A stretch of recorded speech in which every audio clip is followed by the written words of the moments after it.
Hello guys, അസ്സാം വലൈക്കും. ഇന്നത്തെ വീഡിയോയിൽ നമ്മൾ ഉണ്ടാക്കാൻ പോകുന്നത് നല്ല ഹെൽത്തി ആയിട്ടുള്ള ഒരു അടിപൊളി റെസിപ്പിയാണ് കേട്ടോ. ഈ ഷുഗറും കൊളസ്ട്രോളൊക്കെ ഉള്ള ആൾക്കാർക്ക് ഇത് കഴിക്കുന്നത് വളരെ നല്ലതാണ്. അപ്പോൾ ഇത് നമുക്ക് ഉണ്ടാക്കാൻ നോക്കാം.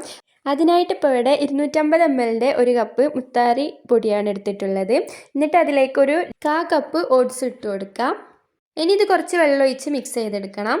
അതിനായിട്ട് ഇപ്പോൾ ഇവിടെ ഇതാക്കുന്ന ഒരു കപ്പ് 250 ml ഒരു കപ്പ് വെള്ളം ഒഴിച്ച് കൊടുത്തേക്കുന്നു. ഇനി ഇത് നന്നായിട്ടൊന്ന് മിക്സ് ചെയ്തെടുക്കാം. ഇതിപ്പോൾ ഇതാ നല്ല മിക്സ് ചെയ്തെടുത്തിക്കുന്നത്. ഇങ്ങനെയാണ് കേട്ടോ, വെള്ളം ഒഴിച്ചാൽ ഈ പരുവത്തിലാണ് വേണ്ടത്. ഇനി നമുക്ക് ഇതൊന്ന് നല്ല കുറുക്കിയെടുക്കണം. അതിനായിട്ട് ഗ്യാസ് ഓൺ ചെയ്ത് ഇതൊരു മീഡിയം ഫ്ലെയിമിലാണ് വെക്കേണ്ടത്.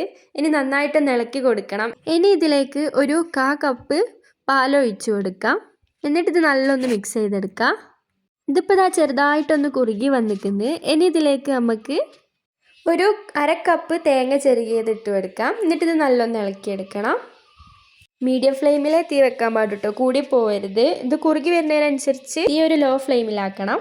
ഇതിലിനി നിങ്ങൾക്ക് മധുരം വേണമെന്നുണ്ടെങ്കിൽ ഒരു ചെറിയൊരു കഷ്ണം ശർക്കര എടുത്തിട്ട് അതൊന്ന് മെൽറ്റാക്കി എടുത്തിട്ട് ഇതിലേക്ക് ചേർത്ത് കൊടുക്കാം. ഞാൻ ഇപ്പോൾ ഇവിടെ മധുരം ചേർക്കുന്നില്ല.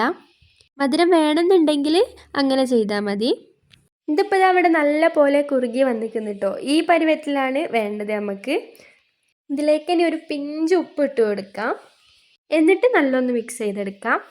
ഇനി ഇതിലേക്ക് കുറച്ചൊരു ബദാം എന്താക്കാം ഒന്ന് പൊടിച്ച് ഇട്ട് കൊടുക്കാം. അതേപോലെ തന്നെ ഒരു 3 ഈത്തപ്പഴം ഇങ്ങനെ ചെറുതായി ഒന്ന് അരിഞ്ഞിട്ട് ഇട്ട് കൊടുക്കാം. എന്നിട്ട് ഇത് നല്ല മിക്സ് ചെയ്തെടുക്കാം.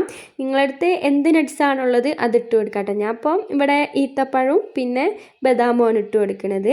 എന്നിട്ട് നല്ലൊന്ന് മിക്സ് ചെയ്തെടുക്കണം. ഇതിപ്പോൾ ഇത് അവിടെ റെഡി ആയി വന്നിട്ടുണ്ട്. ഇനി ഇത് ചൂടാറിയതിന് ശേഷം ഒരു പാത്രത്തിലേക്ക് മാറ്റാം. എന്നിട്ട് ഇതിലിപ്പോൾ ഞാൻ അതവിടെ വെള്ളമുള്ളി ചെറുതായിട്ടൊന്ന് മേലെ ഇട്ട് കൊടുക്കുന്നുണ്ട്. അപ്പോൾ ഇത്രേ ഉള്ളൂ. ഇത് തിന്നാൻ നല്ല ടേസ്റ്റാണ് കേട്ടോ. പിന്നെ നല്ല ഹെൽത്തിയാണ്. ഷുഗറും കൊളസ്ട്രോളൊക്കെ ഉള്ള ആൾക്കാർക്ക് ഇത് തിന്നണത് നല്ലതാണ്. ഇതിന് പിന്നെ ഒരു ചെറിയ മധുരം വേണം. അതിന് വേണ്ടിയിട്ടാണ് ഇപ്പം ഞാൻ ഈത്തപ്പഴം ഇട്ടിരിക്കുന്നത്. നിങ്ങൾക്ക് കുറച്ചുകൂടി മധുരം വേണമെന്നുണ്ടെങ്കിൽ ശർക്കര ഇട്ടാലും മതി. അപ്പോൾ ഇത്രേ ഉള്ളൂ വീഡിയോ. നിങ്ങൾക്ക് ഇഷ്ടപ്പെട്ടാൽ എന്തായാലും ലൈക്ക്, ഷെയർ, സബ്സ്ക്രൈബ് ചെയ്യണേ. എന്തായാലും നിങ്ങളിതൊന്ന് ട്രൈ ചെയ്ത് നോക്കണം. ഇത്രേ ഉള്ളൂ വീഡിയോ. അപ്പോൾ ബൈ.